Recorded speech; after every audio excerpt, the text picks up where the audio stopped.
Olá, amigos! Iniciamos hoje o nosso curso de desenvolvimento mediúnico. Logicamente, o que me motiva a produzir essa aula é justamente para que tenhamos muito mais médios do que temos atualmente. Todos nós temos algum tipo de sensibilidade. Alguns são mais sensíveis, percebem a presença dos espíritos, ouvem vozes, veem vultos e até imagem completa de pessoas. Cada um de nós tem uma sensibilidade diferente. Então, para que possamos desenvolver as nossas habilidades, se faz necessária ter mais informação. Até o presente momento, o materialismo impera, mas isso não impede que pessoas já espiritualistas, e por que não dizer até muitos de nós, espíritas, já temos uma noção muito melhor da mediunidade, da sensibilidade humana. Então vamos desenvolver o nosso potencial, aprendendo cada vez mais e botando em prática algumas lições que são trazidas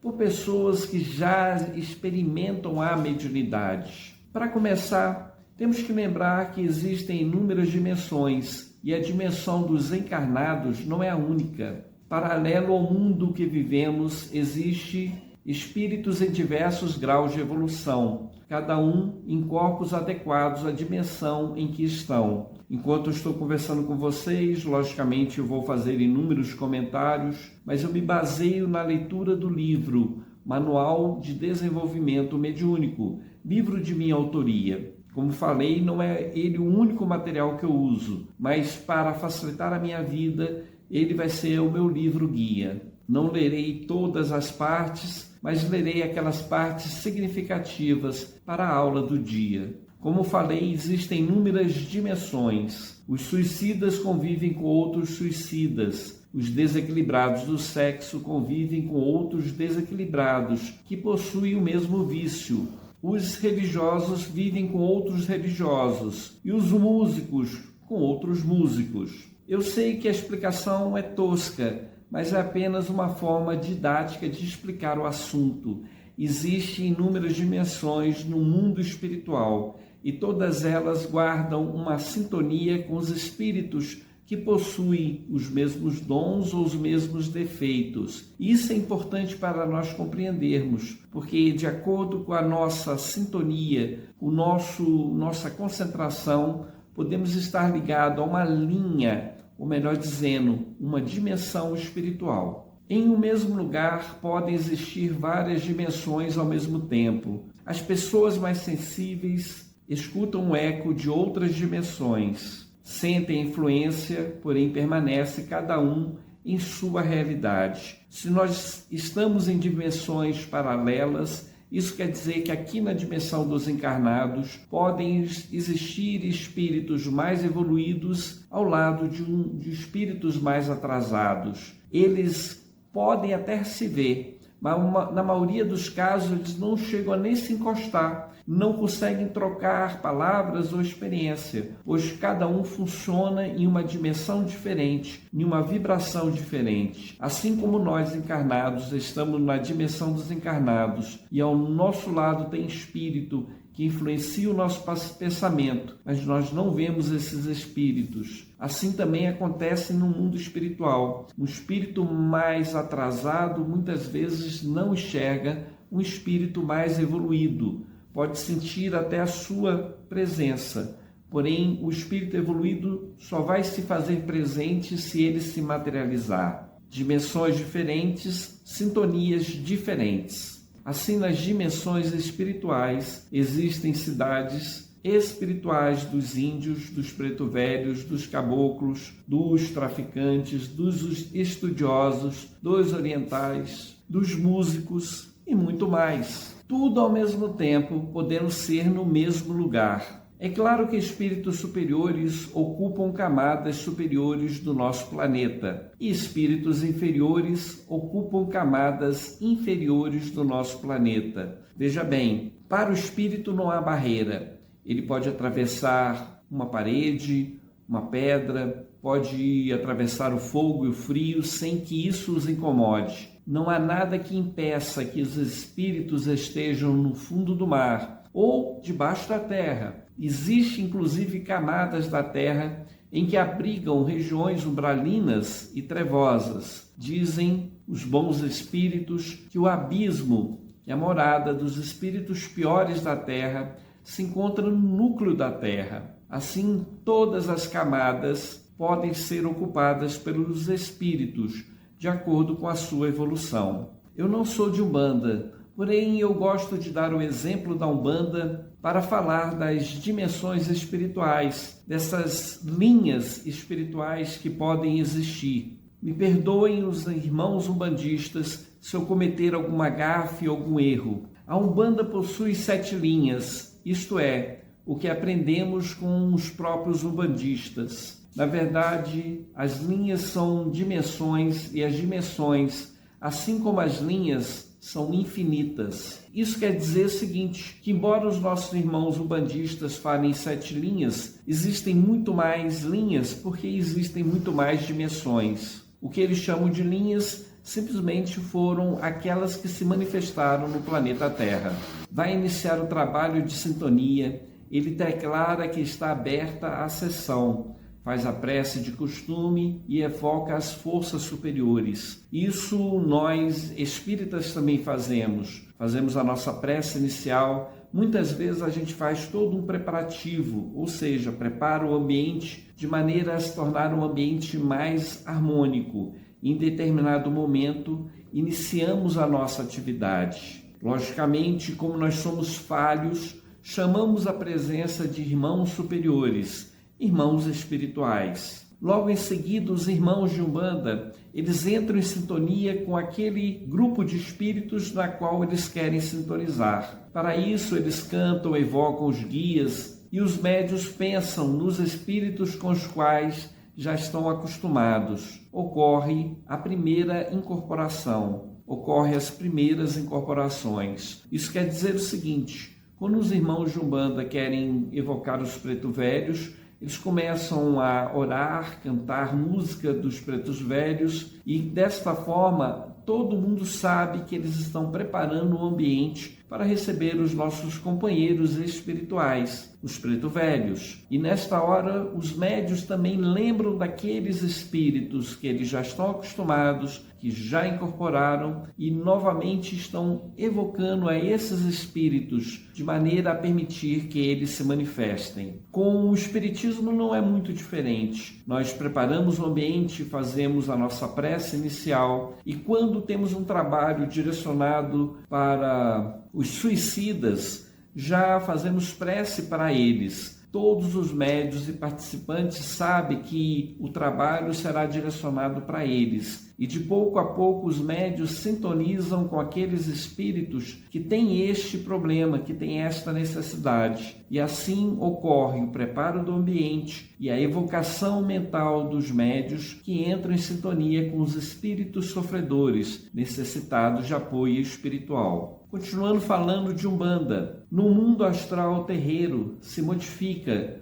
como se uma segunda camada de realidade se mesclasse à camada dos encarnados. Pode aparecer uma floresta, uma cachoeira, um mar, pode aparecer um campo de batalha, pedras gigantes, ou mesmo uma simples senzala, tudo de acordo com o espírito evocado. Então veja bem, para o médium vidente que esteja no terreiro, ele vai possivelmente ver a modificação de todo o espaço, de todo o ambiente astral. Então nós temos a camada dos encarnados. Essa aí não vai ter muita modificação a olhos das pessoas que estão lá. Mas para os videntes que enxergam uma outra dimensão, de pouco a pouco, aquela outra camada, a camada espiritual, a camada que está sendo evocada naquele momento, ela se modifica. Isto é, se eles estão chamando um preto velho, possivelmente vai aparecer a imagem de uma senzala, com escravos, com preto velhos trabalhando.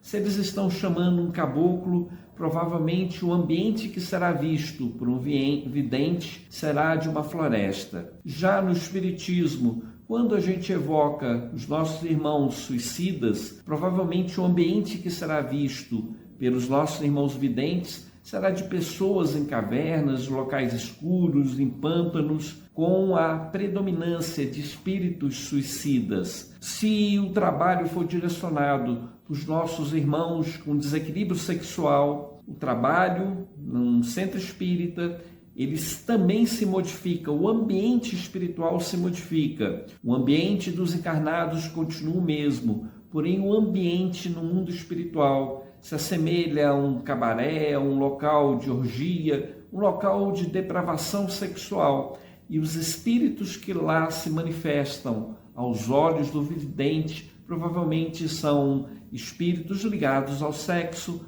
com deformações, com doenças ligadas a essa temática. O médium, na hora da incorporação, ele muda a própria vibração para sintonizar com o ambiente e com o espírito que lá estão. Os espíritos mudam o padrão vibratório para sintonizar com os médios. Então veja bem, o médium que se prepara para a incorporação, ele vai tirando do âmago do seu próprio ser recordações, momentos da presente encarnação ou de vidas passadas, na qual ele entra em sintonia com aquele tipo de vibração, permitindo assim que os espíritos ligados àquela temática, aquela dimensão, se aproximem dele. Assim, cada um dos médios colabora, modificando o seu grau de energia, a sua vibração, para sintonizar com a dimensão na qual eles querem ajudar, principalmente considerando os espíritos que irão se manifestar através deles. Logicamente, ao mesmo tempo que os encarnados se concentram e modificam a própria vibração, os mentores espirituais, eles se preparam também para se manifestar aqui no mundo material. E desta forma, aqueles espíritos de maior padrão vibratório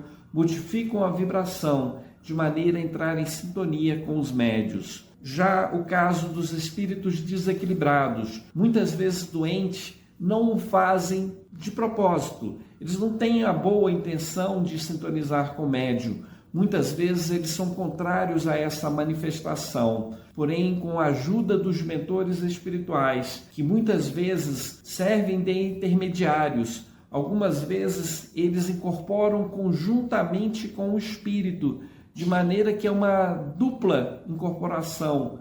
Tem um médium e dois espíritos ligados, sendo que um deles é o próprio mentor do médium, ou um responsável pela casa, permitindo assim que ocorra a sintonia, mesmo de espíritos de baixa vibração. O espírito mentor, o espírito guia, o espírito intermediário auxilia nessa comunicação. No caso ainda da Umbanda, os médios se concentram na música, esquecem os problemas pessoais e tudo que existe no mundo material. Ele simplesmente se deixa levar pela onda espiritual até que ocorre a incorporação. Ou seja, o médium que se prepara para trabalhar mediunicamente, naquele momento ele se esquece de todas as coisas do mundo, se concentra unicamente naquele trabalho. Para isso, ele desliga a mente de outros assuntos, começa a dançar, a cantar, se concentra nas sensações físicas que está sentindo, até que chega o momento da incorporação. No caso do espiritismo, um processo similar também acontece. Primeiro ele se prepara, o ambiente já está preparado pela espiritualidade amiga, o dirigente já disse a temática do dia, você vai atender os órfãos, os náufragos, os acidentados, os drogados, e o médium vai se preparando para isso, através da prece, através da percepção das sensações que ele está sentindo. Muitas vezes, as poucas sensações são fundamentais para que o médium entre em sintonia com o sofredor a quem ele quer ajudar, ou ao mentor que ele vai ser intermediário para uma orientação espiritual. Igualmente, o espírito sai da vibração em que está acostumado e por um breve instante adquire um revestimento material produzido pelas energias do médium. Ele está como que magnetizado, envolvido pela energia do médium. No ato da incorporação, o espírito comunicante se aproxima do médium e como que mesclasse energias com esse médium. Isso é o chamado choque anímico. É como se ele recebesse momentaneamente aquela energia do médium e por um breve instante ele sentisse como se ele possuísse um corpo material. Esse revestimento é momentâneo, não é prejudicial ao médium, porém naquele instante do intercâmbio, as sensações do médium passam para o espírito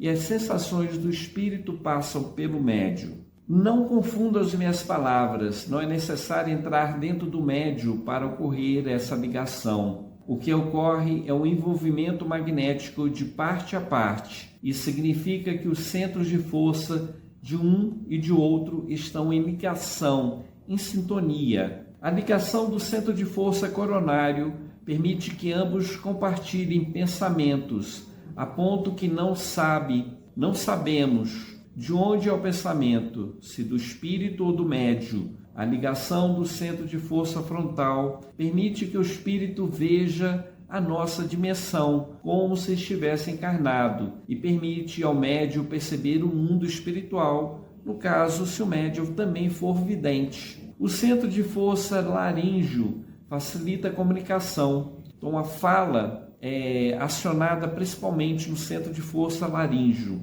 As ideias fluem no pensamento, mas se materializam na garganta do médium. O centro de força humeral facilita no controle do movimento dos espíritos. Se for necessário, outros centros de força são acionados, permitindo a plena simbiose. Nem sempre é necessário. Em algumas vezes a ligação se restringe ao coronário. Nesse caso, temos a manifestação de forte intuição, mas todas as palavras e movimentos são do médium. Muitos médiuns intuitivos utilizam deste mecanismo. Então vamos por parte aqui. O nosso corpo tem camadas igualmente. Os nossos irmãos esotéricos falam em 5 camadas, 5 corpos. Outros chegam a falar em 7 corpos. Kardec ele se limitou a falar corpo, perispírito e espírito. Mas André Luiz ampliou a ideia, dizendo da existência do duplo etéreo,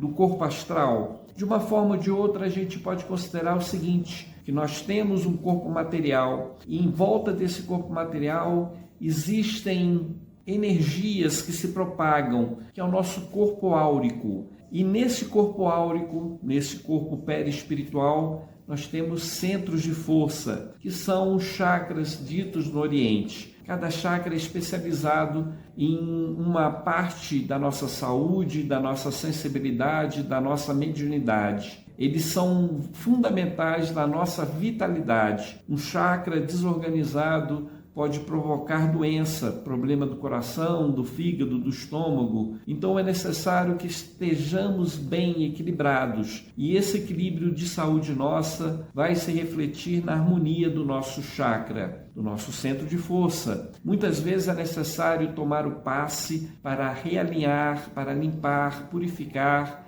as nossas energias. No ato da mediunidade, alguns deles são mais acionados pelos espíritos. De acordo com a necessidade, apenas o coronário, ele é acionado para que permita que a mensagem passe para o mundo. A pessoa sente uma grande intuição, percebe o mundo espiritual na sua imaginação com mais propriedade. Mas quando se faz necessário, outros chakras também são acionados, de maneira a permitir que o espírito sinta mais o mundo material, veja e até se manifeste neste mundo material. Dependendo da incorporação, pode acontecer uma superincorporação, na qual o espírito comunicante praticamente assume o controle corporal do médium.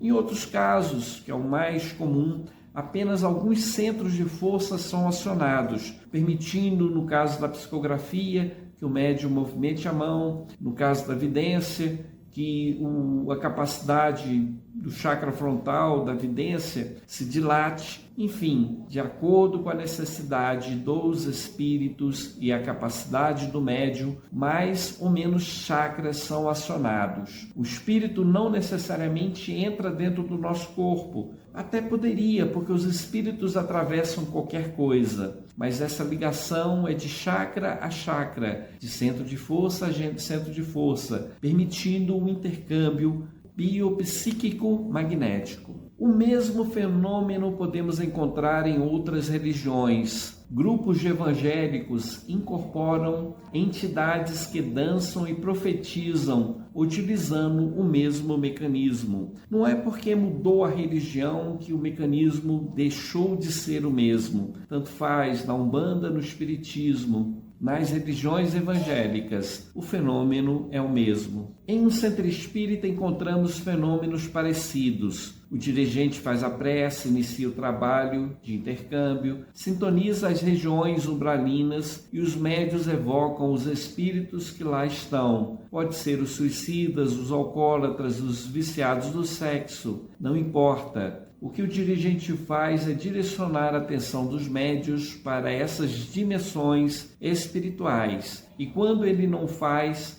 os dirigentes espirituais. A sequência é a mesma. Ocorre a mesclagem vibratória das duas dimensões e o acoplamento das entidades nos seus respectivos médiuns. Então o fenômeno é o mesmo em diversas religiões. No centro espírita, nós temos o dirigente que inicia o trabalho, fala algumas palavras em prece, direcionada para os suicidas, para os alcoólatras, e essa simples prece inicia toda uma sequência de sintonia, e de pouco a pouco existe uma ligação mental com os médiuns e os espíritos. O ambiente se modifica, porque quanto mais a gente pensa em uma dimensão espiritual, no caso da Umbanda, em uma linha espiritual, a dimensão espiritual se modifica aos olhos dos videntes. E os médiuns que lá estão presentes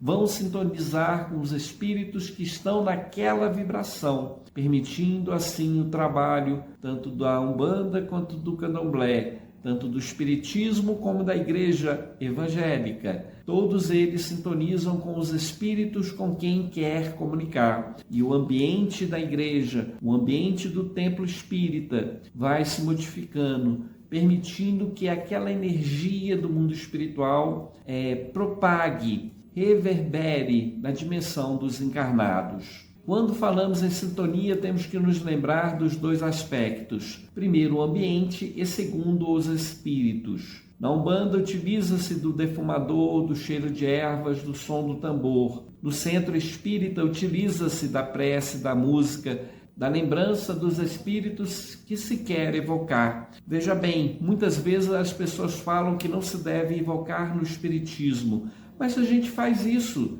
quando a gente pensa, por exemplo, num parente ou amigo que a gente quer ajudar. Na hora da reunião mediúnica, estamos orando pelo meu parente, pelo meu amigo. Eu estou fazendo uma evocação, não só desse parente amigo que está encarnado, mas de todos os espíritos ligados a ele, para que, se houver a possibilidade, aqueles espíritos desequilibrados que incomodam meu parente ou amigo, eles se manifestem. Esses parentes e amigos estão sendo evocados, e aqueles que os acompanham igualmente estão sendo evocados. Para uns, os encarnados, não é possível tirá-los em espírito para vir à reunião e receber o aconselhamento, o tratamento, mas nós direcionamos a energia para eles, de maneira que aonde quer que eles estejam, recebam a nossa vibração. Já os espíritos que os acompanham e muitas vezes os prejudicam, esses sim estão sendo evocados, tratados, e quando há possibilidade,